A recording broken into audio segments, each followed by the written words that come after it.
Hello hello hello and welcome to a new lecture of Class Vista जहाँ पे हम कर रहे हैं क्लास 11 की तैयारी केमिस्ट्री के साथ। आज है क्लासिफिकेशन एंड पीरियोडिसिटी का लेक्चर नंबर 3। और चलिए बिना किसी देरी के हम लोग डायरेक्टली शुरू करते हैं आज का लेक्चर। तो लास्ट हम लोग थोड़ा रिवीजन कर लेते हैं। लास्ट हम लोगों ने कब तक कहाँ तक देखा था? हम लोगों ने देखा था, तो हम लोगों ने तो पहले तो पीरियडिक टेबल देखा था, various type of periodic tables देखा था, ठीक है।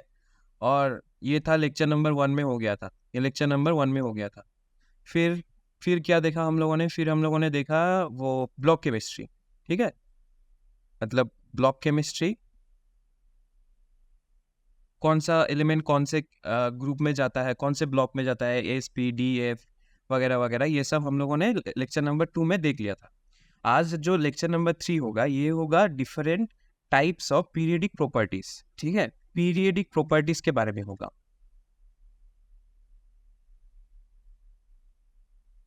पीरियडिक प्रॉपर्टीज के बारे में होगा, ये होगा हम लोगों का लेसन नंबर 3, मतलब lecture number 3।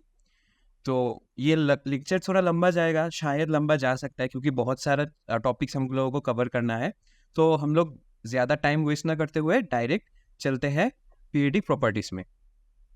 So there are 4 important periodic properties, ठीक है। वो कौन से है? पहला होता है एटॉमिक साइज, देन होता है आयोनाइजेशन एनर्जी, देन होता है इलेक्ट्रॉन एफिनिटी, देन होता है इलेक्ट्रोनेगेटिविटी।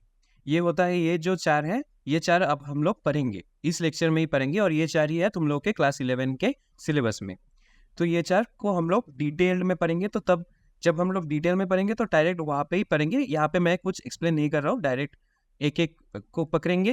तो पहले एटॉमिक साइज को पकड़ेंगे, फिर वहाँ से हम लोग जाएंगे, उसको डिटेल से समझेंगे, उसके बारे में जो जो चीज़ें हैं उसका नोट्स हम लोग बना लेंगे, फिर नेक्स्ट में जाएंगे, so on and so fourth, ठीक है। तो एटॉमिक साइज से हम लोग शुरू करते हैं। So what is atomic size? ठीक है, एटॉमिक साइज मतलब तुम्हें पता ही होगा कि एटॉम के, सपोज एक एटॉम है, इसमें ऐसा करके 2-3 ऑर्बिट रहेगा, तो इसका एटॉमिक साइज क्या होगा? एटॉमिक साइज मतलब ये जो एटॉम रहेगा ना, सपोज कुछ भी एलिमेंट एक एलिमेंट का है, ठीक है, कुछ भी एक एलिमेंट का है, तो ये जो इसका एटॉमिक साइज होगा, इसके बारे में ही हम लोग जानेंगे। तो इसका वेरिएशन जो है, ये वेरिएशन मैंने यहाँ पे डायरेक्टली दे दिया है। एटॉमिक साइज हो क्या वेरिएशन में क्या दिया है? In a period from left to right atomic number increases, ठीक है। जब हम लोग पीरियड में लेफ्ट टू राइट जाएंगे, ठीक है, तब हम लोगों का एटॉमिक नंबर इंक्रीज होगा, और जब एटॉमिक नंबर इंक्रीज होगा तो उसका न्यूक्लियर चार्ज भी इंक्रीज होगा। जैसे कि पकड़ लो, सपोज यहाँ पे हाइड्रोजन है, हीलियम है, ऐसा है ना पीरियडिक टेबल में, लिथियम है, ठीक है, बेरिलियम है, फिर बोरॉन, कार्बन, नाइट्रोजन, ऑक्सीजन, ऐसे करके है। हीलियम यहाँ पे नहीं होगा, हीलियम इधर होगा, नाइट्रोजन, ऑक्सीजन, फ्लोरीन, ठीक है, यहाँ पे होगा हीलियम, नियॉन, ठीक है, ऐसे करके होगा। तो लिथियम, बेरिलियम, जैसे हम लोग लेफ्ट टू राइट जाएंगे ना पीरियडिक टेबल में, जैसे ही हम लोग लेफ्ट टू राइट जाएंगे, तब हम लोग का क्या होगा? एटॉमिक नंबर इंक्रीज होगा। जैसे कि लिथियम का कितना होगा? 3, बेरिलियम का कितना होगा? 4, बोरॉन का कितना होगा? 5, कार्बन का 6, सो ऑन, ठीक है। तो ये जो जैसे ही हम लोग का एटॉमिक नंबर इंक्रीज होता रहा है, एटॉमिक नंबर इंक्रीज हो रहा है, मतलब उसका न्यूक्लियर चार्ज भी इंक्रीज होगा, ठीक है। अब ये जो जब इलेक्ट्रॉन्स जब ऐड होगा, वो सेम सेल में ऐड होगा, तो उसका तो ज्यादा मतलब रेडियस चेंज नहीं होगा ना, ठीक है। रेडियस क्या होगा? पहले ही चेंज नहीं होगा, मतलब चेंज होगा, वो उसके बारे में हम लोग आ रहे हैं, ठीक है। यहाँ पे क्या बोला है कि लेफ्ट टू राइट क्या होता है? एटॉमिक नंबर इंक्रीज होता है, न्यूक्लियर चार्ज इंक्रीज होता है।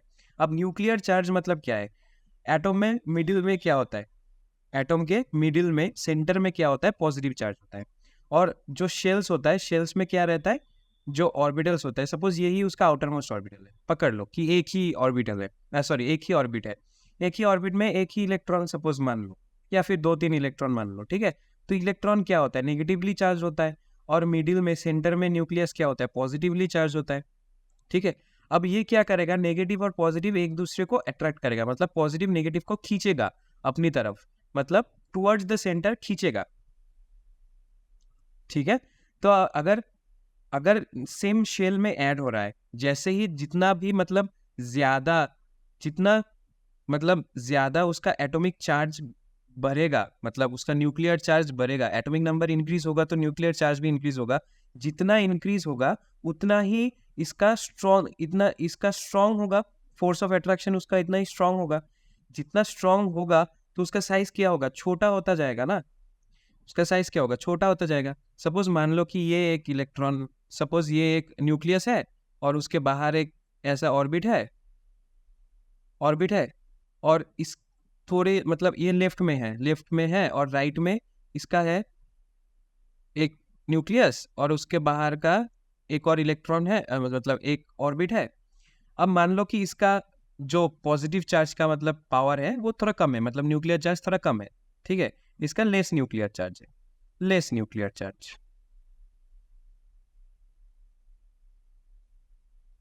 इसका मोर न्यूक्लियर चार्ज होगा, मान लेते हैं कि इसका मोर न्यूक्लियर चार्ज है।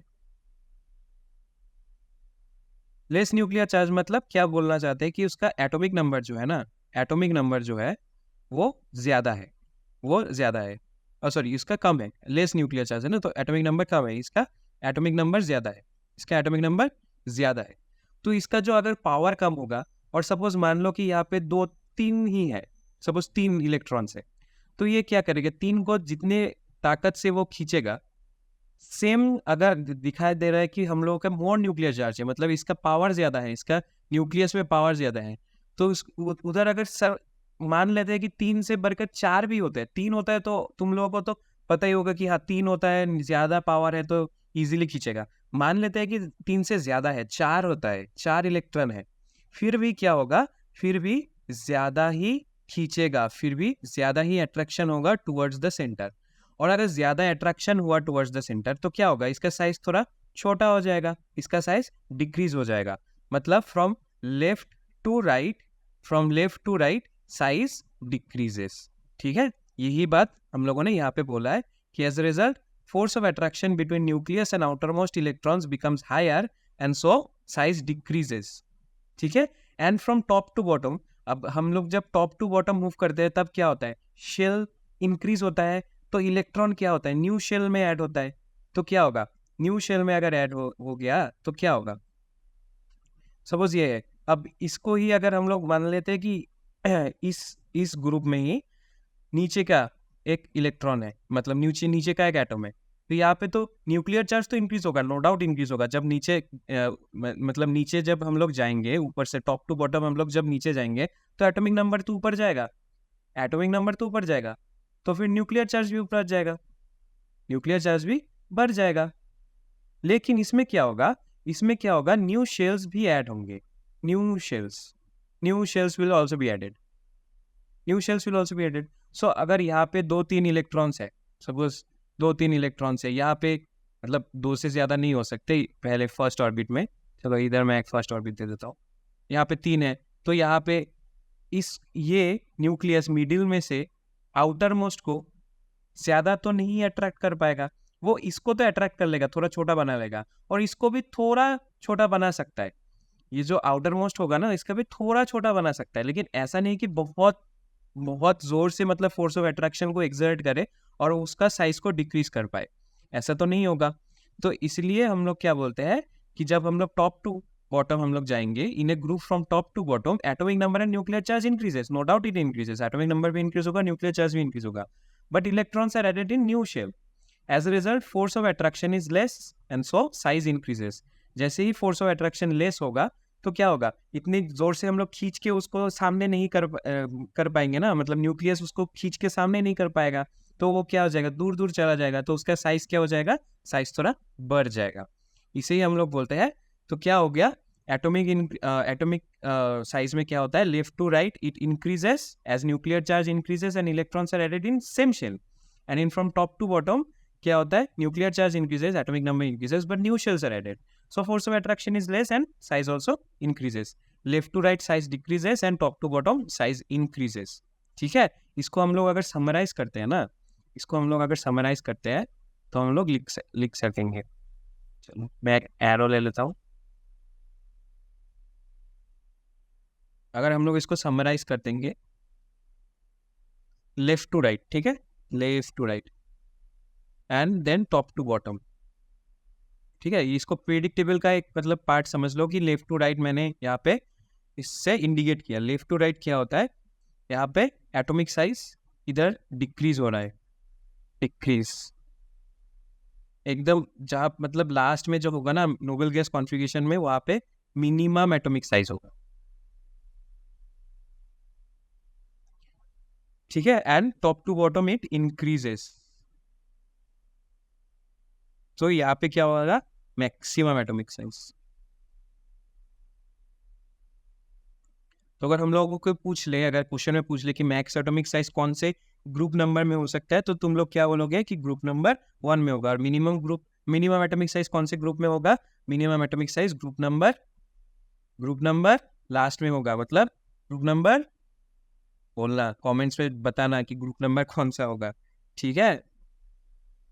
तो चलो अब क्या होगा, और एक चीज यहाँ पे नोट में लिख सकते हो, ठीक है, नोट में भी लिख सकते हो कि मेटेलिक कैरेक्टरिस्टिक भी ऐसे ही बढ़ता है, ठीक है। मेटेलिक कैरेक्टरिस्टिक मतलब इंक्रीज का अगर डायरेक्शन देखोगे ना, तो इंक्रीज ऐसे होता है, इधर से इधर इंक्रीज हुआ पहले, फिर इधर से नीचे इंक्रीज हुआ, ठीक है। ये इंक्रीज का डायरेक्शन मान लो, और इसी को ही तुम एरो देके लिख सकते हो कि मेटेलिक कैरेक्टरिस्टिक भी ऐसे ही, मेटेलिक कैरेक्टर जो होता है ना, ये थोड़ा मतलब आउट नॉलेज का ही है, हम लोग को सिर्फ 4 ही पढ़ना है, लेकिन फिर भी जान लो कि मेटेलिक कैरेक्टर जो होगा वो भी ऐसे ही बढ़ेगा, मतलब जैसे एटॉमिक साइज का ट्रेंड है वैसा ही मेटेलिक कैरेक्टर का भी ट्रेंड होगा, ठीक है। चलो अभी एटॉमिक साइज हो गया, अभी नेक्स्ट में चलते हैं, लेकिन एटॉमिक साइज अभी थोड़ा बाकी है। एटॉमिक साइज नेक्स्ट में जाने से पहले एटॉमिक साइज का एक इफेक्ट के बारे में जान लेंगे, ठीक है। चलो उसको देखेंगे। ओके, सो नेक्स्ट हम पढ़ेंगे, जैसा कि मैंने बताया था तुम लोगों को, कि एक इफेक्ट के बारे में पढ़ेंगे जो हम लोगों ने अभी थोड़ी देर पहले डिस्कस किया था, लेकिन उसके नाम के बारे में और उसके थोड़ा डिटेल्ड एक्सप्लेनेशन हम लोगों ने तब बात नहीं किया था। तो वो क्या होता है, वो होता है स्क्रीनिंग इफेक्ट, ठीक है। तो पहले थोड़ा डेफिनेशन को पढ़ लेते हैं, फिर मैं समझाऊंगा कि एक्चुअली में क्या होता है। तो स्क्रीनिंग इफेक्ट क्या होता है, इन मल्टी इलेक्ट्रॉन एटम, ठीक है, ज़्यादा इलेक्ट्रॉन जब होता है, the inner electrons acts as a screen, ठीक है, स्क्रीन या फिर शील्ड भी बोल सकते हो, स्क्रीनिंग इफेक्ट और शील्डिंग इफेक्ट भी बोल सकते हो उसको, ठीक है। तो acts as a screen between the nucleus and the electrons present in the valence shell. Valence shell मतलब आउटर मोस्ट शेल, ठीक है, आउटर मोस्ट शेल को ही हम लोग बोलते हैं क्या, valence shell. This screening electron reduce the effect of attraction of nucleus to the outermost shell, ठीक है, रिड्यूस करता है। तो क्या होता है, सपोज इसको मान लो कि ये वो हम लोगों का न्यूक्लियस है, और हमारे पास 2-3 ऑर्बिटल्स है, ठीक है। मैंने पूरा ड्रॉ नहीं किया, मतलब पूरा सर्कुलर ड्रॉ नहीं किया, सिर्फ एक साइड को मैं दिखा रहा हूँ, ठीक है। तो चलो इस फर्स्ट ऑर्बिट में मान लेते हैं कि 2 इलेक्ट्रॉन्स है, तो ये दोनों ऐसे है। सेकेंड ऑर्बिट में सपोज मान लेते हैं कि 3 है यहाँ पे, लास्ट ऑर्बिट में सपोज मान लेते हैं कि 2 है। तो क्या होता है एक्चुअली में, क्या होता है कि ये जो इलेक्ट्रॉन्स है वो अट्रैक्टेड होते हैं किससे, ये न्यूक्लियस से। ये न्यूक्लियस क्या करता है, इसकी तरफ खींचता है ना। तो सपोज ये जो है, ये जो फर्स्ट ऑर्बिट में जो इलेक्ट्रॉन्स होगा वो बहुत ही इजीली खींच जाएगा, क्योंकि मिडिल में कोई, मतलब मिडिल में सिर्फ एम्प्टी स्पेस है ना, तो इजीली खींच जाएगा, मतलब इजीली अट्रैक्टेड हो जाएगा, इजीली अंदर की तरफ चला जाएगा। ये जो सेकेंड लेयर होगा, इसमें थोड़ा डिफिकल्टी होगा, न्यूक्लियस को थोड़ा डिफिकल्टी होगा इसको खींचने के लिए, क्योंकि इसको मतलब सेकेंड ऑर्बिट से अगर इलेक्ट्रॉन्स को खींचना होगा, तो उसको फर्स्ट ऑर्बिट के जो इलेक्ट्रॉन्स है उसको पार करके सेकेंड ऑर्बिट में जाना होगा और फिर उसको खींचना होगा। अब चलो मान लो थर्ड ऑर्बिट की बात करें, तो उसको फर्स्ट और सेकेंड और थर्ड को ही मान लेते हैं कि हम लोगों का आउटर मोस्ट है। थर्ड ऑर्बिट क्या है, हम लोगों का आउटर मोस्ट, या फिर यहाँ पे हम लोगों ने डेफिनेशन में क्या दिया है, वैलेंस, जो वैलेंस क्या लिख दिया, वैलेंस ऑर्बिट है, वैलेंस शेल है, ठीक है। अगर वैलेंस शेल में अगर उसको खींचना होगा तो क्या करेगा, ये जो फर्स्ट और सेकेंड जो है उसको भी पार करके जाना होगा, और ये जो फर्स्ट और सेकेंड ऑर्बिट में जो इलेक्ट्रॉन्स रहेगा ना, मतलब इनर इलेक्ट्रॉन्स जो होगा, ठीक है, यहाँ पे बोला है ना इनर इलेक्ट्रॉन्स, ये जो इनर इलेक्ट्रॉन्स होगा ना, that will act as a screen, this 2 orbits will act as a screen, या फिर क्या बोलते हैं हम लोग इसको, शील्ड की तरफ रहेगा, ताकि ये थर्ड वाला जो ऑर्बिट में जो इलेक्ट्रॉन्स है वो इजीली अट्रैक्ट ना हो पाए। इसलिए क्या होता है, टॉप टू बॉटम जब हम लोग जाते हैं तब वो इंक्रीज होता है, टॉप टू बॉटम इंक्रीज होता है, क्योंकि new shells are added and the inner shells जो होगा, इनर इलेक्ट्रॉन्स जो होगा, इनर मोस्ट नहीं, सिर्फ इनर जो ऑर्बिटल्स होगा उनमें जो इलेक्ट्रॉन्स होगा वो एक शील्ड की तरह एक्ट करेगा, और जो बाहर का आउटर मोस्ट जो इलेक्ट्रॉन्स होगा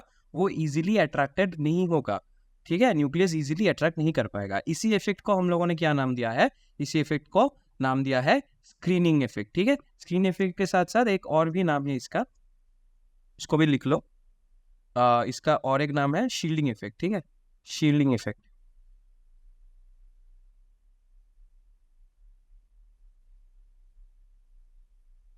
ठीक है, शील्डिंग इफेक्ट नाम है इससे। स्क्रीनिंग इफेक्ट और शील्डिंग इफेक्ट एटॉमिक साइज को इन्फ्लुएंस करता है, सिर्फ ये याद रखना, ठीक है। तब एटॉमिक साइज तो हो गया, अभी हम लोग नेक्स्ट वाले में जाएंगे। नेक्स्ट है क्या, आयोनाइजेशन एनर्जी, ठीक है। आयोनाइजेशन एनर्जी का पहले हम लोग डेफिनेशन जान लेते हैं। आयोनाइजेशन एनर्जी का डेफिनेशन क्या दिया है, ionisation energy is defined as the amount of energy required to remove an electron from isolated neutral gaseous atom to form a unipositive ion। मतलब क्या बोला है, सपोज ये एक एटम है, सपोज मान लो कि न्यूक्लियस है और ये एक एटम है, ठीक है। अंदर अगर ऑर्बिट्स है नहीं है छोड़ दो, कि ये जो है ये उसका आउटर मोस्ट है, आउटर मोस्ट ऑर्बिट या आउटर मोस्ट शेल है।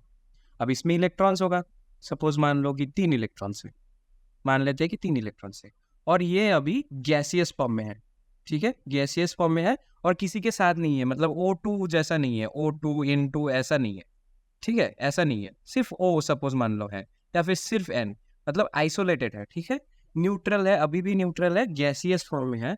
अब हमको अगर इस यहाँ से, तो क्या होता है, मैंने अभी तुमको बताया था ना कि न्यूक्लियर चार्ज जो रहता है, न्यूक्लियर चार्ज क्या करता है, ये न्यूक्लियस क्या करता है, ये पॉजिटिव होता है, ये तो नेगेटिव चार्ज होता है, ये दोनों एक दूसरे को खींचते रहते हैं, अट्रैक्टेड होते रहते हैं, पॉजिटिव नेगेटिव को खींच के अंदर रखेगा।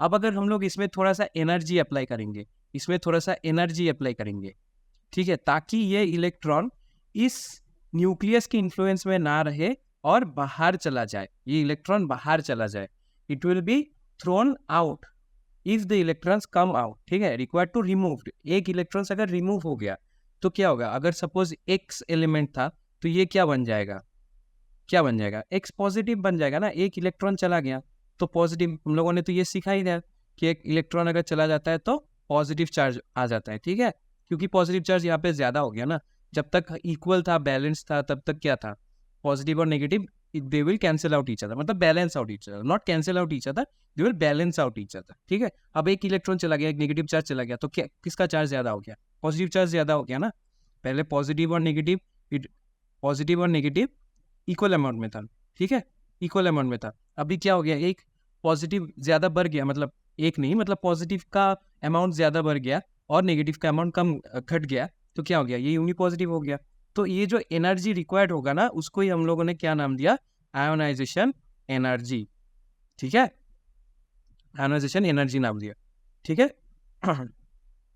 चल, अभी आयोनाइजेशन एनर्जी किस किस फैक्टर्स पे डिपेंड करता है, इसके ऊपर जान लेते हैं। आयोनाइजेशन एनर्जी क्या है, एक कितना एनर्जी चाहिए एक इलेक्ट्रॉन को उसके आइसोलेटेड न्यूट्रल गैसियस एटम से रिमूव करने में लिए, ठीक है, एक इलेक्ट्रॉन अगर रिमूव हो जाएगा, मतलब सिंपल भाषा में अगर, मतलब सिंपल लैंग्वेज में अगर हम लोग समझेंगे कि एक इलेक्ट्रॉन को रिमूव करने के लिए कितना एनर्जी चाहिए, उसी को हम लोग क्या बोलते हैं, आयोनाइजेशन एनर्जी, ठीक है। तो नेक्स्ट क्या हम लोग देखेंगे, factors.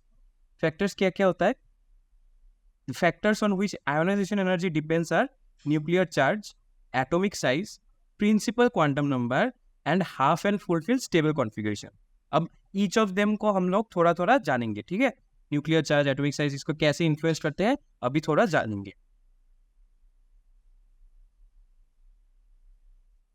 Okay, so the first factor is nuclear charge, ठीक है। तो न्यूक्लियर चार्ज क्या होता है, न्यूक्लियर चार्ज में हम लोगों ने क्या यहाँ पे क्या बताया है कि greater the magnitude of nuclear charge, ठीक है, greater the magnitude of nuclear charge greater is the force of attraction, ठीक है। तो hence I will be increased. मतलब क्या होता है, देखो समझो इस बात को,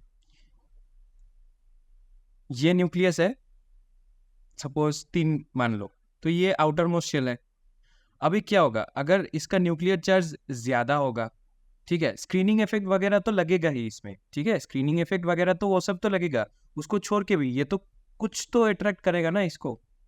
तो अगर इसका न्यूक्लियर चार्ज ज्यादा होगा, न्यूक्लियर चार्ज अगर ज्यादा हो गया, ठीक है, न्यूक्लियर चार्ज अगर ज्यादा हो गया, तो ये क्या करेगा, ये जो आउटर मोस्ट इलेक्ट्रॉन होगा उसको बहुत ही स्ट्रांगली अट्रैक्ट करके रखेगा, उसको ज्यादा मतलब जाने नहीं देगा ना। अगर तुम उसको एनर्जी थोड़ा सा डालो तो वो तो क्या हो जाएगा, नहीं नहीं वो तो यहाँ पे इस अट्रैक्शन का जो एनर्जी होगा, इस अट्रैक्शन का जो फोर्स होगा, वो इस एनर्जी वो ये एनर्जी ओवरकम नहीं कर पाएगा। तो उसको ज्यादा एनर्जी देना पड़ेगा और ज्यादा एनर्जी देना पड़ेगा अंटिल वो जो फोर्स ऑफ अट्रैक्शन है वो ब्रेक हो जाए और फिर वो इलेक्ट्रॉन बाहर आ जाए। तो क्या हो गया, न्यूक्लियर चार्ज ज्यादा हो गया तो वो फोर्स ऑफ अट्रैक्शन ज्यादा हो जाएगा, so it will be more difficult to remove the electron. जितना ज्यादा डिफिकल्टी होगा उतना ही ज्यादा हम लोगों को एनर्जी और देना पड़ेगा। लाइक थोड़ा थोड़ा एनर्जी दे के अगर नहीं निकल गया तो थोड़ा और देना पड़ेगा, अगर फिर भी नहीं निकला तो थोड़ा और, ऐसे देना ही पड़ेगा। जितना देना पड़ेगा उतना एनर्जी बढ़ जाएगा, तो आयोनाइजेशन एनर्जी क्या हो जाएगा, उतना बढ़ जाएगा। Hence I increases with increase in nuclear charge. फिर सिमिलर कॉन्सेप्ट लगता है क्या, एटॉमिक साइज में। एटॉमिक साइज में क्या होता है, अगर एटॉमिक साइज इंक्रीज हो जाता है, ठीक है, सपोज अगर एक ऑर्बिटल के बारे में पकड़ लो, एक ऑर्बिट के बारे में पकड़ लो, तो यहाँ पे क्या होगा, न्यूक्लियर चार्ज बहुत ही हाई होगा, तो यहाँ पे बहुत बहुत ज्यादा एनर्जी देना पड़ेगा ताकि इलेक्ट्रॉन बाहर आए। लेकिन अगर तुम पकड़ लो कि 2 3 4 5 6 है, सपोज 6 ऑर्बिट है, तो यहाँ पे जो लास्ट है, क्योंकि हमें तो लास्ट मतलब वैलेंस जो शेल है या फिर आउटर मोस्ट शेल है वहां से ही तो इलेक्ट्रॉन को निकालना है, तो यहाँ पे जो लास्ट शेल है वो इतना तो अट्रैक्टेड नहीं हो पाएगा। मतलब अगर उसका एटॉमिक साइज अगर बढ़ गया तो स्क्रीनिंग इफेक्ट भी थोड़ा उसमें पार्ट प्ले करेगा कि जो बाहर का जो इलेक्ट्रॉन होगा, जो आउटर मोस्ट इलेक्ट्रॉन होगा, वो इतना स्ट्रांगली अट्रैक्टेड नहीं होगा न्यूक्लियस की तरफ, ठीक है। तो वहाँ पे क्या होगा, फोर्स ऑफ अट्रैक्शन थोड़ा कम होगा, तो थोड़ा कम एनर्जी देने से ही वो निकल जाएगा, क्योंकि वो इतना स्ट्रांगली अट्रैक्टेड तो नहीं रहेगा। तो एटॉमिक साइज का यही कॉन्सेप्ट है, ठीक है। एटॉमिक साइज का यही बोला है कि increase in atomic size decreases the ionization energy, ठीक है। फिर क्या है, principal quantum number. Principal quantum number का ही सेम ही फंडा है कि प्रिंसिपल क्वांटम नंबर अगर बढ़ जाएगा, अगर प्रिंसिपल क्वांटम नंबर बढ़ गया तो न्यू ऑर्बिट्स ऐड होंगे, न्यू ऑर्बिट्स अगर ऐड होंगे तो आई क्या होगा, डिक्रीज होगा। वही एटॉमिक साइज का ही कॉन्सेप्ट है, ठीक है। तो वही बोला है कि atomic size, principal quantum number, they are very correlated, ठीक है। सिर्फ हम लोगों को समझना होगा कि half filled and full filled stable configuration, ठीक है।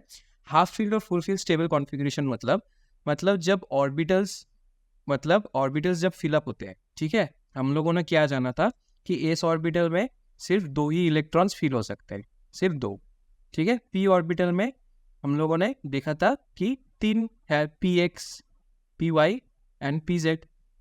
तो यहाँ पे क्या हो जाएगा, 1 2 3 4 5 6 ऐसा फिलअप हो जाएगा। तो ये जो कॉन्फ़िगरेशन है ना, ये हो गया हम लोगों का फुल फील्ड कॉन्फ़िगरेशन। ये क्या हो गया, फुल फील्ड कॉन्फ़िगरेशन। सेम अगर हम लोग पकड़ ले कि सिर्फ एक इलेक्ट्रॉन्स है, ठीक है, एस में या फिर पी में भी एक इलेक्ट्रॉन्स है, मतलब पी में 3 है, एस में 1 है, तो ये क्या हो गया, ये हाफ फील्ड हो गया, हाफ फील्ड। एंड ये जो इलेक्ट्रॉनिक कॉन्फ़िगरेशन है ना, ये बहुत ही स्टेबल है। स्टेबल मतलब ये ना इलेक्ट्रॉन देना चाहता है, ना इलेक्ट्रॉन लेना चाहता है, ना कुछ रिएक्शन करना चाहता है, कुछ नहीं करना चाहता, ये बहुत स्टेबल है, ठीक है। नोबेल गैस कॉन्फ़िगरेशन के जैसे स्टेबल हो जाता है। अगर ये स्टेबल हो गया तो क्या हो जाएगा, जो इलेक्ट्रॉन, क्या मैंने क्या बोला कि इलेक्ट्रॉन ना लेगा ना देगा, तो वो क्या करेगा, इलेक्ट्रॉन को छोड़ने में बहुत डिफिकल्टी करेगा। क्योंकि अगर हाफ फील्ड और फुल फील्ड हो गया ना, तो वो इलेक्ट्रॉन को छोड़ेगा ही नहीं, और भी अट्रैक्ट करके रखेगा, और भी मतलब इजीली नहीं जाने देगा, और भी हार्ड बना देगा इसको, टास्क को। अगर हार्ड हो गया मतलब फुल फील्ड और हाफ फील्ड कॉन्फ़िगरेशन हो गया और वो इजीली नहीं छोड़ रहा, तो फिर क्या हो गया, ज़्यादा हमको आयोनाइजेशन एनर्जी देना पड़ेगा, तो आयोनाइजेशन एनर्जी क्या हो जाएगा, इंक्रीज हो जाएगा। आयोनाइजेशन एनर्जी क्या हो जाएगा, इंक्रीज हो जाएगा। यही मैंने यहाँ पे लिखा है कि half filled and full filled stable electronic configuration जो है ना, अगर इसमें अगर गिर गया तो क्या हो जाएगा, अकॉर्डिंग टू हुज rule the half filled orbital, यहाँ पे मैंने हाफ फील्ड ऑर्बिटल को यहाँ पे नहीं लिखा, वो क्या होगा, NS1 होगा, ठीक है, NP3 होगा, ठीक है। सिमिलरली ND5 होगा, डी में भी 10 electrons can be accommodated in D orbitals. तो अगर हाफ फील्ड है तो मतलब 5 इलेक्ट्रॉन्स है, एंड NF मतलब फुल फील्ड में तो 14 है, तो हाफ फील्ड में NF7। फुल फील्ड मतलब जो हाईएस्ट इलेक्ट्रॉन्स रह सकता है, एस में 2, पी में 6, डी में 10 एंड एफ में 14, ठीक है।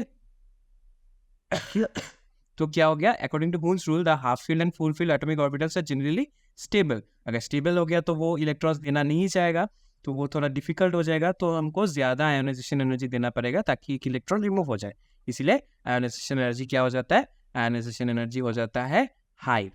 ठीक है, नेक्स्ट है क्या, वेरिएशन। वेरिएशन को हम लोग देखेंगे, क्या दिया हुआ है वेरिएशन। आयोनाइजेशन एनर्जी कैसे वेरी करता है, from left to right on a period I, मतलब ionisation energy increases due to increase in nuclear charge. वो तो हमको पता ही है, जैसे ही हम लोग इधर से इधर जाएंगे तो न्यूक्लियर चार्ज थोड़ा बढ़ जाएगा, जो एटॉमिक साइज के मामले में भी थोड़ा वो फैक्टर इन कर लिया था ना, एटॉमिक साइज भी उसके ऊपर डिपेंड करता है। तो न्यूक्लियर चार्ज इंक्रीज हो जाएगा, ठीक है, एटॉमिक साइज भी डिक्रीज हो जाएगा। ठीक है, तो क्या हो जाएगा, आई भी इंक्रीज हो जाएगा। यहाँ पे मैंने ले लिखा डिक्रीज इन एटॉमिक साइज, फिर लिख लेना सो आई विल इंक्रीज। ठीक है, आई विल, चलो ऊपर लिख दो, आई विल इंक्रीज। ठीक है, आई विल इंक्रीज मतलब आयोनाइजेशन एनर्जी विल इंक्रीज। लेकिन यहाँ पे एक एक्सेप्शन है, except group 2 and group 5 which is more stable than group 13 है, मतलब उसका आयोनाइजेशन एनर्जी थोड़ा ग्रुप 13 और ग्रुप 15 से ज्यादा है, क्योंकि हाफ फिल स्टेबल कॉन्फ़िगरेशन। ठीक है, मतलब ग्रुप 2 का ग्रुप 13 से ज्यादा होगा और ग्रुप 15 का ग्रुप 16 से ज्यादा होगा। सॉरी, ग्रुप 2 का ग्रुप 13 से ज्यादा होगा और ग्रुप 15 का ग्रुप 16 से ज्यादा होगा, क्योंकि वो हाफ फिल्ड कॉन्फ़िगरेशन में है। तो उसका आयोनाइजेशन एनर्जी वैसे तो ट्रेंड में इधर से इधर इंक्रीज ही होगा, लेकिन उसका थोड़ा ज्यादा इंक्रीज हो जाएगा। ग्रुप 2 का और ग्रुप 15 का थोड़ा ज्यादा इंक्रीज हो जाएगा, ठीक है। And in a group from top to bottom ionization energy decreases, ठीक है, decreases due to atomic size and principal quantum number increases. मतलब क्या हो जाएगा, एटॉमिक साइज तो बढ़ जाएगा, मतलब न्यू शेल्स ऐड हो जाएगा। प्रिंसिपल क्वांटम नंबर भी वही बोलता है कि new shells will be added. New shells अगर ऐड हो जाएगा तो इजीली वो हम लोग क्या करते हैं, इजीली हम लोग रिमूव कर पाएंगे। तो ionization energy will be decreased, it will decrease there. ठीक है, it will decrease there, decrease हो जाएगा, यहाँ पे इंक्रीज हो जाएगा। ठीक है, तो ये है वेरिएशन। इसको अगर ग्राफिकली हम लोग रिप्रेजेंट करेंगे ना, चलो फिर से एरो ले लेते हैं।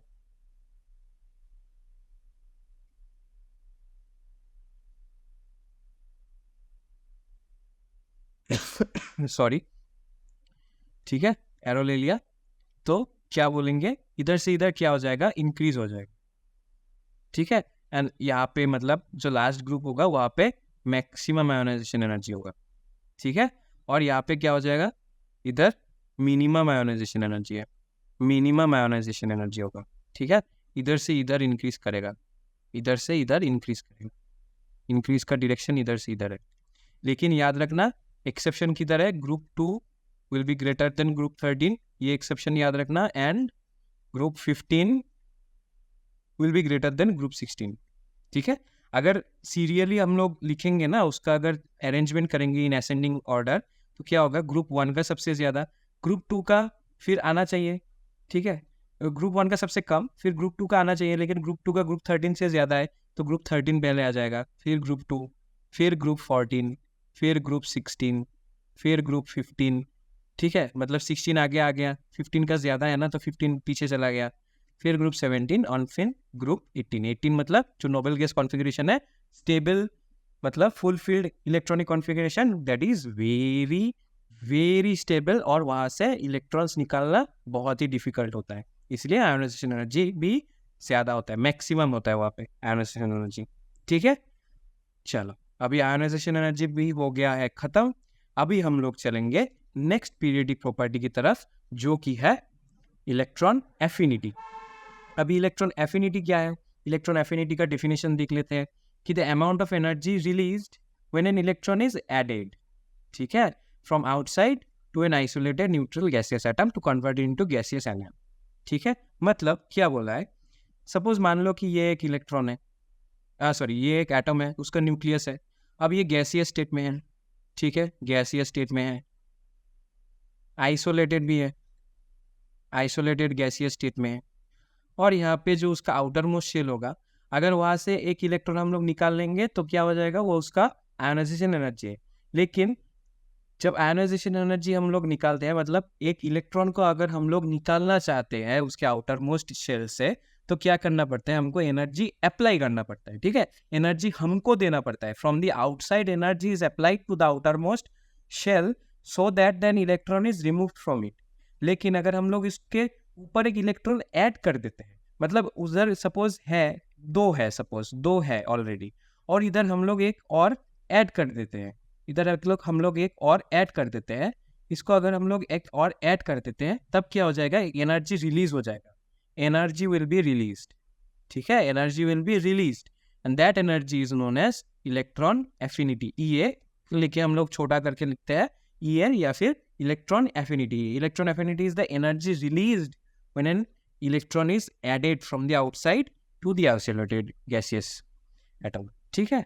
तो क्या हो जाता है, उसमें क्या हो जाता है, एक अगर एटम होता है तो उधर एक इलेक्ट्रॉन ऐड हो जाता है और वो गैसियस स्टेट में रहेगा, तो एक इलेक्ट्रॉन अगर ऐड हो जाता है तो वो क्या हो जाएगा, एनआईएन बन जाएगा, ठीक है, नेगेटिव चार्ज आ जाएगा, और क्या रिलीज होगा, इलेक्ट्रॉन एफिनिटी या फिर इलेक्ट्रॉन गेन एंथैल्पी रिलीज होगा एज द एनर्जी, ठीक है, समझ आया। आयोनाइजेशन एनर्जी क्या था, इलेक्ट्रॉन को बाहर निकालने के लिए जितना एनर्जी हम लोगों को देना है, और इलेक्ट्रॉन एफिनिटी क्या है कि अगर हम लोग एक इलेक्ट्रॉन को उधर प्लेस कर देंगे फ्रॉम द आउटसाइड तो एनर्जी कितना वो रिलीज कर देगा, ठीक है। चलो अभी देखते हैं कि फैक्टर्स क्या है। फैक्टर्स क्या है, the size of the atom, ठीक है, अगर स्मॉल साइज होगा एटम का तो उसका इलेक्ट्रॉन एफिनिटी हाई होगा, ठीक है। तो आयोनाइजेशन एनर्जी का जो कॉन्सेप्ट है वही इस पे लगता है कि अगर सपोज मान लो कि एटम छोटा है, ठीक है, मतलब ज्यादा शेल्स नहीं है, 2 ही शेल्स हैं सपोज मान ली, चलो दूसरा कलर ले लेते हैं, यहाँ पे रेड थोड़ा अजीबो गरीब दिख रहा है,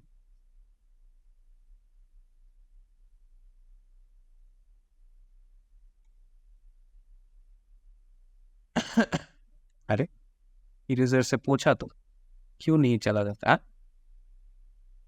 मेल फंक्शन कर रहा है क्या, हाँ अभी चला गया। तो चलो एक एटम है, मतलब इसका न्यूक्लियस है और 2 ऑर्बिट्स है, ठीक है। तो इसमें क्या होगा, इसमें जो न्यूक्लियर चार्ज रहेगा वो ज़्यादा रहेगा, तो उसमें अगर जब हम लोग इलेक्ट्रॉन इसमें ऐड करेंगे तो जो एनर्जी रहेगा वो भी ज़्यादा होगा। सिमिलरली अगर थोड़ा ज़्यादा ऑर्बिटल्स होता है, मतलब साइज थोड़ा ज़्यादा होता है, तो जो न्यूक्लियर चार्ज होगा, फोर्स ऑफ अट्रैक्शन क्या होगा, फोर्स ऑफ अट्रैक्शन थोड़ा कम हो जाएगा। तब जब अगर हम लोग उसमें इलेक्ट्रॉन ऐड करेंगे तो जो एनर्जी निकलेगा वो थोड़ा कम होगा, और वही हम लोगों ने यहाँ पे बताया कि the smaller the size of the atom higher will be the electron affinity, ठीक है।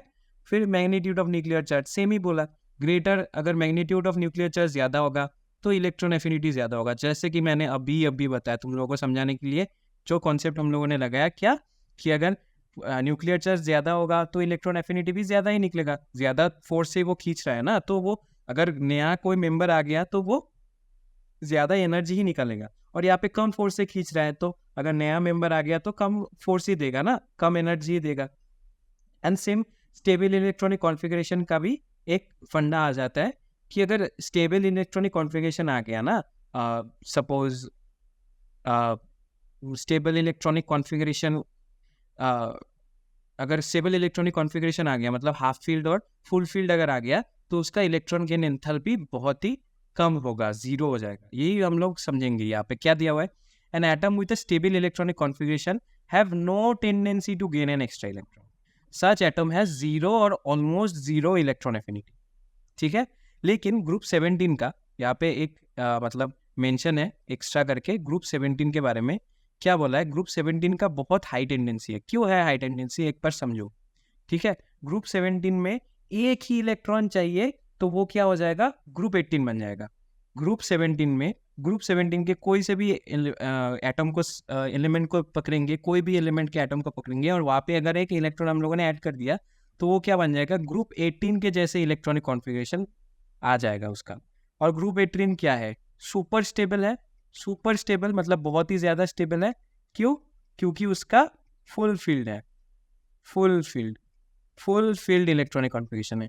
अब ये जो फुल फील्ड इलेक्ट्रॉनिक कॉन्फ़िगरेशन है ये अगर अचीव कर पाए, ठीक है, ग्रुप 17 में एक इलेक्ट्रॉन ऐड कर लिया तो क्या हो जाएगा, ग्रुप 18 जैसा, ग्रुप 18 वाला एलिमेंट नहीं बन जाएगा, ग्रुप 18 के एलिमेंट जैसा उसका इलेक्ट्रॉनिक कॉन्फ़िगरेशन बन जाएगा। उसका इलेक्ट्रॉनिक कॉन्फ़िगरेशन अगर ग्रुप 18 वाले में बन गया जो कि बहुत ही स्टेबल है, वेरी स्टेबल या फिर सुपर स्टेबल भी बोल सकते हैं, क्योंकि उसका फोल्ड फील्ड इलेक्ट्रॉनिक कॉन्फ़िगरेशन है। Full filled stable electronic configuration है, full filled stable electronic configuration है, इसलिए वो एक इलेक्ट्रॉन को लेने के लिए बहुत मतलब तरस रहा है कि एक इलेक्ट्रॉन आ जा। एक इलेक्ट्रॉन आ गया तो वो ग्रुप 18 जैसा बन जाएगा, वो स्टेबल बन जाएगा। तो उसको स्टेबल बनने के लिए एक इलेक्ट्रॉन की बहुत ही ज़्यादा ज़रूरत है, और उस ज़्यादा ज़रूरत को पाने के लिए उसका टेंडेंसी भी ज़्यादा हो गया। ठीक है, जैसे कि तुम लोगों को अच्छा रिजल्ट पाने के लिए अगर तुम लोगों का टेंडेंसी है कि नहीं मुझे बहुत ज़्यादा अच्छा रिजल्ट पाना है, तो इसलिए तुम लोग हार्डवर्क भी ज़्यादा करोगे। वैसे ही ये ग्रुप 17 का जो एटम्स है ना, वो उसको एक इलेक्ट्रॉन की बहुत ज़्यादा ज़रूरत है, उसको एम है कि वो ग्रुप एक इलेक्ट्रॉन मिल जाएगा, इसलिए उसका इलेक्ट्रॉन एफिनिटी का जो टेंडेंसी है ना वो ज़्यादा हो जाता है। ठीक है, चलो अभी ग्राफिकली इसको देख लेते हैं। और चलो वेरिएशन ही नहीं पड़ा, हम लोगों ने ग्राफिकली बोल रहा था।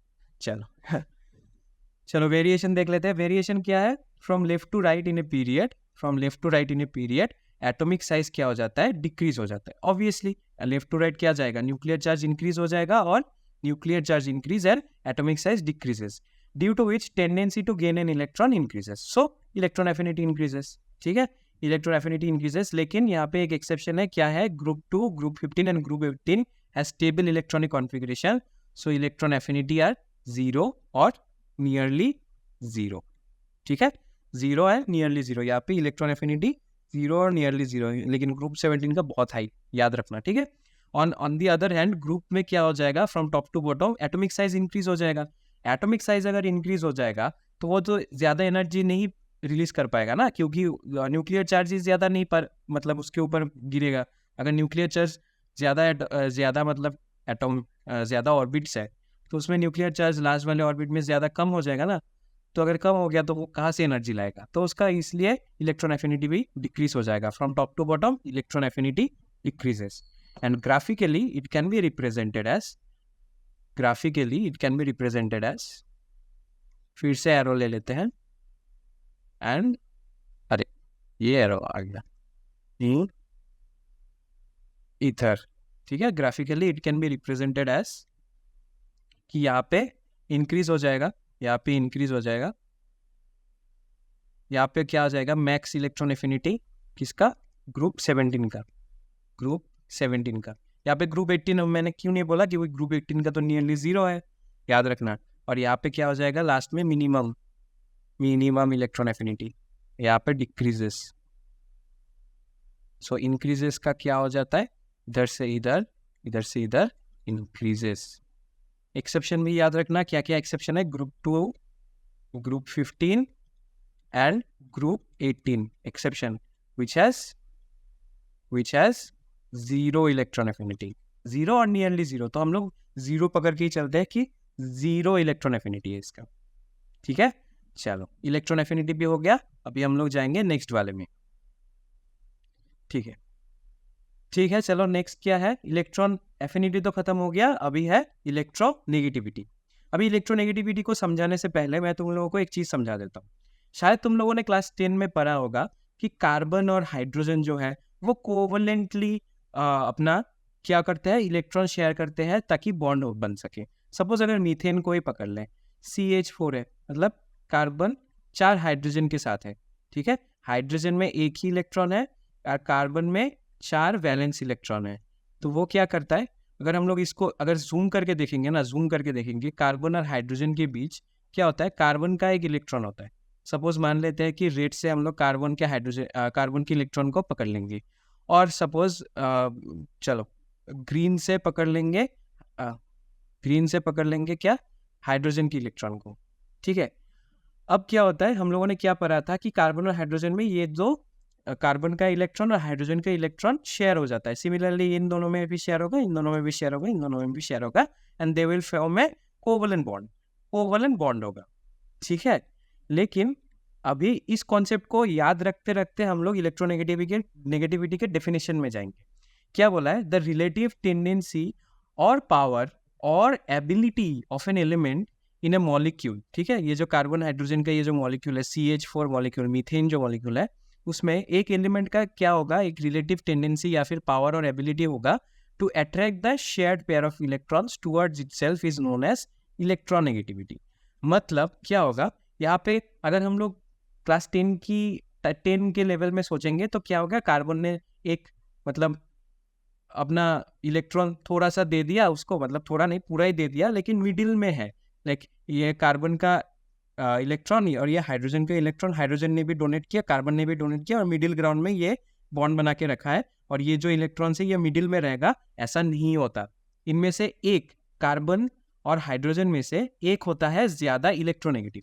दोनों में ही इलेक्ट्रोनेगेटिविटी टेंडेंसी है, लेकिन एक में होगा क्या, ज्यादा इलेक्ट्रोनेगेटिविटी टेंडेंसी, ज्यादा इलेक्ट्रोनेगेटिव टेंडेंसी। तो वो जो जिसका ज्यादा इलेक्ट्रोनेगेटिव टेंडेंसी होगा वो खींच के लेके आएगा, ये जो दो इलेक्ट्रॉन्स है उसको खींच के लेके आएगा। कार्बन और हाइड्रोजन में कार्बन का इलेक्ट्रोनेगेटिव टेंडेंसी थोड़ा ज्यादा है, तो ये क्या हो जाएगा, थोड़ा कार्बन की तरफ शिफ्ट हो जाएगा। ये जो दो इलेक्ट्रॉन है ना, जो शेयर्ड इलेक्ट्रॉन पेयर है, यहाँ पे हम लोगों ने डेफिनेशन में मेंशन किया, क्या किया है, शेयर्ड इलेक्ट्रॉन पेयर। ये जो शेयर्ड इलेक्ट्रॉन पेयर है ये कार्बन की तरफ थोड़ा खिसक जाएगा, क्योंकि कार्बन उसको खींच लेगा। ये जो टेंडेंसी है, ये खींचने का जो टेंडेंसी है इलेक्ट्रॉन पेयर को, ठीक है, इलेक्ट्रॉन पेयर को खींचने का जो टेंडेंसी है एक एलिमेंट का, उस खींचने की टेंडेंसी को ही हम लोगों ने नाम दिया क्या है, इलेक्ट्रोनेगेटिविटी। ठीक है, एक शेयर्ड पेयर ऑफ इलेक्ट्रॉन, एक बॉन्ड में से एक एलिमेंट जो ज्यादा इलेक्ट्रोनेगेटिव होगा वो इलेक्ट्रॉन पेयर को अपनी तरफ खींचेगा, and that is called electronegativity. ठीक है, and the factors on electronegativity depends are, electronegativity में जो फैक्टर डिपेंड करता है वो है, पहला है साइज ऑफ द एटम। ठीक है, जितना small size of the atom होगा उतना ही उसका इलेक्ट्रोनेगेटिविटी ज्यादा होगा। ठीक है, smaller the size of the atom, electronegativity will be ज्यादा। क्यों? क्योंकि समझो, ये जो इलेक्ट्रॉन है, सपोज इलेक्ट्रॉन पेयर है, वो भी तो नेगेटिव चार्ज है। सपोज ये स्मॉल एक है कि दो ही ऑर्बिट है, ये 1 और 2 ऑर्बिट, दो ऑर्बिट है, तो and it is bond formation with some other element. ठीक है, सम अदर एलिमेंट। ये जो इलेक्ट्रॉन पेयर है ये तो नेगेटिव चार्ज है, और ये नेगेटिव चार्ज को खींचेगा कौन, ये पॉजिटिव चार्ज ना। तो जितना कम ऑर्बिट्स होगा, जितना कम छोटा साइज होगा, वो इतना इजीली ये इलेक्ट्रॉन पेयर को, ये पॉजिटिव चार्ज और ये नेगेटिव चार्ज आपस में अट्रैक्ट हो सकते हैं। अगर सेम केस अगर हम लोग ऐसे ले लें कि बहुत सारा ऑर्बिट्स है, बहुत सारा ऑर्बिट्स है, और इलेक्ट्रॉन पेयर यहाँ पे है, इलेक्ट्रॉन पेयर यहाँ पे है, तो ये तो इतना ज्यादा अट्रैक्ट नहीं कर पाएगा, तो इसका टेंडेंसी कम हो जाएगा। तो मतलब जितना छोटा साइज उतना ही उसका इलेक्ट्रोनेगेटिविटी ज्यादा। And same goes for nuclear charge, वही साइज ऑफ द एटम्स के साथ एक कोरिलेट कर सकते हो कि जितना न्यूक्लियर चार्ज ज्यादा होगा उतना ही उसका इलेक्ट्रोनेगेटिविटी ज्यादा होगा। सपोज दो ऐसा ही पकड़ ले कि दो ही ऑर्बिट्स है, इसमें भी दो ऑर्बिट्स है और इसमें भी दो ऑर्बिट्स है, इसमें भी दो ऑर्बिट्स है और उसमें भी दो ऑर्बिट्स है। लेकिन अगर सपोज मान लेते हैं कि इसका एनर्जी ज्यादा है, न्यूक्लियर चार्ज ज्यादा है, तो वो इजीली इलेक्ट्रॉन पेयर को अपनी तरफ अट्रैक्ट कर पाएगा। ठीक है, आकर्षित कर पाएगा। तो अगर उसका न्यूक्लियर चार्ज ज्यादा होता है तो वो बहुत ही इजीली कर पाएगा, तो उसका इलेक्ट्रोनेगेटिविटी भी ज्यादा हो जाएगा। इसका अगर न्यूक्लियर चार्ज कम है, ठीक है, इसका अगर न्यूक्लियर चार्ज कम है, न्यूक्लियर चार्ज इसका कम है,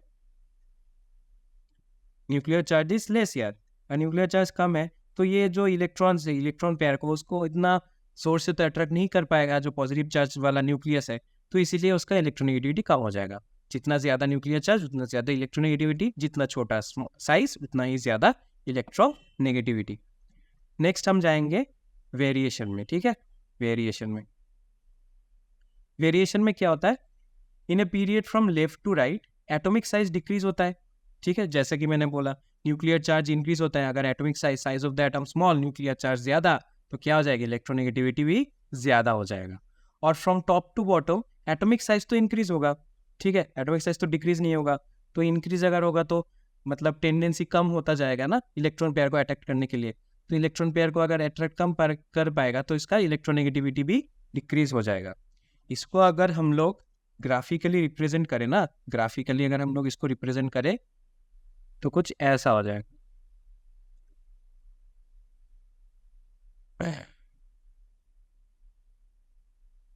ठीक है, एक चीज यहाँ पे रुको, ग्राफिकली दिखाने से पहले एक चीज यहाँ पे तुम लोग नोट कर लेना। ठीक है, मैंने यहाँ पे नहीं लिखाया है नोबल गैसेस, मतलब ग्रुप 18 और नोबल गैसेस या फिर noble gas configuration, noble gases, या फिर ऐसे भी लिख सकते हो कि नोबल गैस कॉन्फ़िगरेशन अगर किसी एलिमेंट का नोबल गैस कॉन्फ़िगरेशन हो गया या फिर वो खुद ही नोबल गैस है, जैसे कि helium, neon, xenon, krypton, radon, ठीक है, नोबल गैस कॉन्फ़िगरेशन अगर उसको मिल गया तो क्या हो जाएगा, हैव ऑलमोस्ट जीरो इलेक्ट्रोनेगेटिविटी, ठीक है, हैव ऑलमोस्ट नहीं, जीरो ही पकड़ लो, तो नोट दे के लिख लेना कि जीरो इलेक्ट्रोनेगेटिविटी बन जाएगा। तो ग्राफिकली अगर हम लोग देखेंगे तो इधर क्या होता है, इलेक्ट्रोनेगेटिविटी इंक्रीज होता है। इंक्रीज क्यों होता है, क्योंकि एटॉमिक साइज डिक्रीज होता है एंड न्यूक्लियर चार्ज इंक्रीज होता है। लेकिन up to group 17 max electronegativity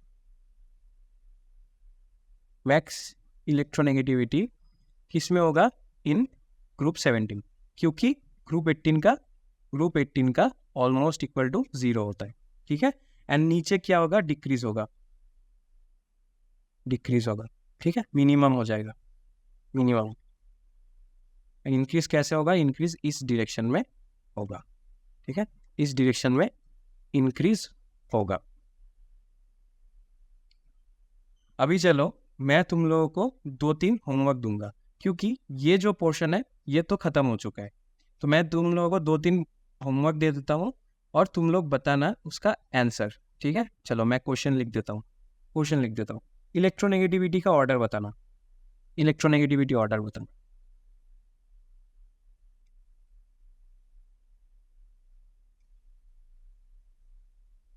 electronegativity order of, मैं 2-3 एलिमेंट्स का नाम लेता, carbon, nitrogen, oxygen, fluorine, neon, इसका बताना तो क्या होगा इलेक्ट्रोनेगेटिविटी ऑर्डर ऑफ ये, ठीक है। और सेम चीज़ का ये भी बताना, ये order of electron affinity, electron gain enthalpy order of ये CnOF, फिर इसका सेम चीज़ का ही आयोनाइजेशन एनर्जी का ऑर्डर बताना, आयोनाइजेशन एनर्जी ऑर्डर ऑफ, ठीक है, CnOF, इसका बताना। और एक बताना एटॉमिक साइज भी बता देना, atomic size order of CnOF, ठीक है। ये 5 होमवर्क करके मुझे बोलना तो क्या आंसर आ रहा है, ठीक है, कमेंट सेक्शन में बता देना, और मैं कमेंट सेक्शन में तुम लोगों को बोल दूंगा कि तुम लोगों का आंसर राइट हुआ है या रॉन्ग हुआ है, और एक्सप्लेनेशन भी कर दूंगा कमेंट सेक्शन में। तो ज़रूर बताना, ये तुम लोगों का होमवर्क है, ठीक है, कि इसको सॉल्व करके मुझे बताओ। चलो अभी क्या हो गया, ये चैप्टर हो गया हम लोगों का ख़त्म। हम लोगों ने एटॉमिक मॉडल्स सब पढ़ लिया, एटॉमिक जो मॉडल्स होते हैं एंड जो पीरियडिक टेबल होते हैं, एटॉमिक मॉडल्स पढ़ लिया, सॉरी एटॉमिक मॉडल्स नहीं, एटॉमिक मॉडल्स तो हम लोगों ने चैप्टर 2 में पढ़ा था, ठीक है। क्या पढ़ लिया हम लोगों ने, पढ़ लिया है पीरियडिक टेबल्स हम लोगों ने पढ़ लिया, ठीक है, पीरियडिक टेबल्स हो गया। फिर नेक्स्ट हम लोगों का क्या हो गया, ब्लॉक्स के बारे में हम लोगों ने पढ़ लिया, ब्लॉक्स क्या क्या पढ़ा हम लोगों ने, SPDF, एंड इसको और भी डिटेल्स में बाकी का एक सेपरेट चैप्टर जो होता है उनमें सब हम लोग पढ़ लेंगे। ब्लॉक्स के बारे में पढ़ लिया, अभी हम लोगों ने पीरियडिक प्रॉपर्टीज़ भी पढ़ लिया, ठीक है। इसमें से इस चैप्टर में से डायरेक्ट क्वेश्चन से ज़्यादा आने का चांसेस है, ठीक है। और जो अगर नीट और JEE लेवल में देखोगे तो ये पीरियडिक प्रॉपर्टीज़ है वेरी इंपॉर्टेंट, कि उसका पीरियडिक प्रॉपर्टीज़ क्या होगा, या फिर ब्लॉक का जो जनरल इलेक्ट्रॉनिक कॉन्फ़िगरेशन है वो भी इंपॉर्टेंट है, तो वो दोनों अच्छे से पढ़ लेना, ठीक है। और अगर तुम लोग इस लेक्चर के नोट्स को चाहिए तो तुम लोग मेरे टेलीग्राम चैनल में भी ज्वाइन कर सकते हो, क्लास विस्टा का जो ऑफिशियल टेलीग्राम चैनल है फॉर केमिस्ट्री, उसमें ज्वाइन कर लो @class Vista chemistry, without space, without anything, ठीक है। क्लास विस्टा केमिस्ट्री में तुम लोगों को ये नोट्स मिल जाएगा, तो अच्छे से नोट्स बनाओ, क्योंकि ये मतलब डायरेक्ट क्वेश्चन आने का चैप्टर है, तो तुम लोगों को थोड़ा सा अच्छे से पढ़ाई करके जाना पड़ेगा। बोर्ड्स के बारे में मैं बात कर रहा हूँ, बोर्ड्स के बारे में तो तुम लोगों को डायरेक्ट क्वेश्चन ही मिल जाएगा, जो मैंने नोट्स में दिया हुआ है वहाँ से ही डायरेक्ट क्वेश्चन मिल जाएगा। उसको छोड़ के 2-3 प्रॉब्लम्स भी आ सकता है, जो हम लोगों ने बोला ही है, हम लोगों ने डिस्कस कर लिया कि प्रॉब्लम जो सॉल्विंग क्लास होगा वो सेपरेट होगा, ठीक है। तो अभी के लिए ये नोट्स बनाओ और अच्छे से पढ़ो, क्योंकि अंडरस्टैंडिंग होना ज़रूरी है। अगर किसी चीज़ में अटक जाते हो तो फिर से वीडियो ओपन करो और फिर से देखो कि मैंने कैसे समझाया है, ठीक है। अगर सपोज बाई चांस तुम लोगों को समझ नहीं आ रहा है तो कमेंट सेक्शन में बताओ, मैं तुम लोगों को एक्स्ट्रा सिर्फ एक डाउट सॉल्विंग सेशन ही करा दूंगा। सब अपने डाउट्स को बोल दो कि मुझे ये डाउट्स हुआ है, अभी तक जितना चैप्टर्स हुआ है, तो मैं वही सब चैप्टर्स का सिर्फ डाउट्स ही क्लियर करने के लिए, जितना भी लंबा हो जितना भी छोटा हो, एक अलग सेपरेट वीडियो चाहिए होगा तो मैं बना दूंगा, कोई प्रॉब्लम नहीं है। लेकिन मेरी सिर्फ एक ही डिमांड है कि तुम लोग पढ़ो, तुम लोग अच्छे से नोट्स बनाओ और पढ़ो, ठीक है। ज़्यादा टाइम वेस्ट ना करते हुए ये लेक्चर हो गया है ख़त्म। नेक्स्ट हम लोग शुरू करेंगे थर्मोडाइनेमिक्स, ठीक है। नेक्स्ट लेक्चर होगा थर्मोडाइनेमिक्स का, that will be on the next Sunday. So until then, thank you for joining. Please like share and subscribe, please like share कर देना, क्योंकि मैंने मैट्रिक्स देखा है तो कि तुम लोगों ने, जितने लोग देखते हो व्यूअर्स, तुम लोग सब्सक्राइब नहीं करते हो, तो प्लीज़ सब्सक्राइब कर दो, प्लीज़ सब्सक्राइब कर दो, लाइक कर दो, शेयर कर दो अपने क्लास 11 के फ्रेंड्स के साथ। और अगर तुम लोग क्लास 12 में जाने वाले हो, और अगर मतलब सपोज तुम क्लास 12 में हो और क्लास 11 का सिर्फ तुम लोग कॉन्सेप्ट्स ले रहे हो मुझसे, और क्लास 12 का भी तुम्हें लोगों को चाहिए, तो क्लास 12 का भी वीडियोस हो रहा है। केमिकल काइनेटिक्स चैप्टर हो गया है, chemical kinetics chapter is over, ठीक है। केमिकल काइनेटिक्स ओवर हो गया, नेक्स्ट वो नया चैप्टर आने वाला है, ठीक है। तो क्लास 12 अगर हो तो तुम लोग भी इसी चैनल में तुम लोगों को मिल जाएगा कंटेंट, मैथ्स का भी मिल जाएगा, and very soon physics and biology will also be uploaded. So be with us, please like share and subscribe, and I will meet you on the next video. तब तक के लिए पढ़ते रहो, बाय बाय।